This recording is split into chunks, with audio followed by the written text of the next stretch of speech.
शिंदे फडणवीस अजितदादा आज नागपूरमध्ये मुक्कामी असणार आहेत। रात्री उशिरा शिंदे फडणवीस आणि अजितदादांची जागा वाटपावर चर्चा होण्याची शक्यता आहे। पंतप्रधानांच्या कार्यक्रमाच्या तयारीसाठी तीनही नेते सध्या नागपुरात आहेत। फडणवीस काल रात्रीच नागपूरमध्ये पोहोचले होते।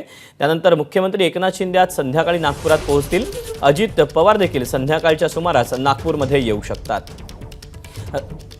आपण याबद्दलचे अपडेट जाणून घ्यात। रजत वशिष्ठ आपल्या सोबत आहे। रजत, तीनही नेते नागपुरात मुक्कामी असणार आहेत। पंतप्रधानांचा कार्यक्रम आहे आणि आगामी विधानसभाच्या अनुषंगाने या तीनही नेत्यांची जागा वाटपासंदर्भात चर्चा होण्याची शक्यता आहे असं समजतंय।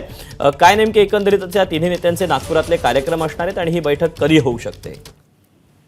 मुख्यमंत्री आज विदर्भ दौऱ्यावर आहे आणि बुलढाणामध्ये सध्या मुख्यमंत्री पोहोचलेले आहेत। त्यांचे विविध कार्यक्रम त्या ठिकाणी होत आहे आणि त्या सर्व कार्यक्रमांना आटपून मुख्यमंत्री एकनाथ शिंदे संध्याकाळच्या सुमारास नागपुरात येऊ शकतात आणि उद्या पंतप्रधानांच्या कार्यक्रमात सहभागी होण्याच्या अनुषंगाने ते नागपुरात त्यांच्या रामगिरी या शासकीय निवासस्थानी मुक्कामी असणार आहे। देवेंद्र फडणवीस ही कालपासून नागपुरात पोहोचलेले आहे। काही दिवसांपूर्वी अशाच पद्धतीने जेव्हा हे तिन्ही नेते नागपुरात एकत्रित होते, अगदी मॅरेथॉन बैठक तिघांमध्ये होताना आपण पाहिलेला होता। जवळपास 4.5 तास रामगिरी या मुख्यमंत्र्यांच्या शासकीय निवासस्थानी तेव्हा बैठक चालली होती आणि आता जेव्हा पंतप्रधानांच्या उद्याच्या कार्यक्रमाच्या अनुषंगाने हे तिन्ही नेते एकत्रित येऊ शकतात असं म्हटलं जात आहे। एकनाथ शिंदे आणि देवेंद्र फडणवीस हे नागपुरात उपस्थित आज राहणारच आहेत।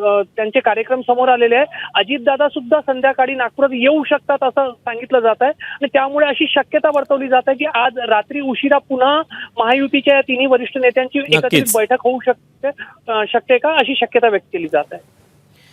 रजत, अपडेट घेत राहू। तुर्तास धन्यवाद दिलेल्या सविस्तर माहितीबद्दल। एबीपी माझा, उघडा डोळे बघा नीट।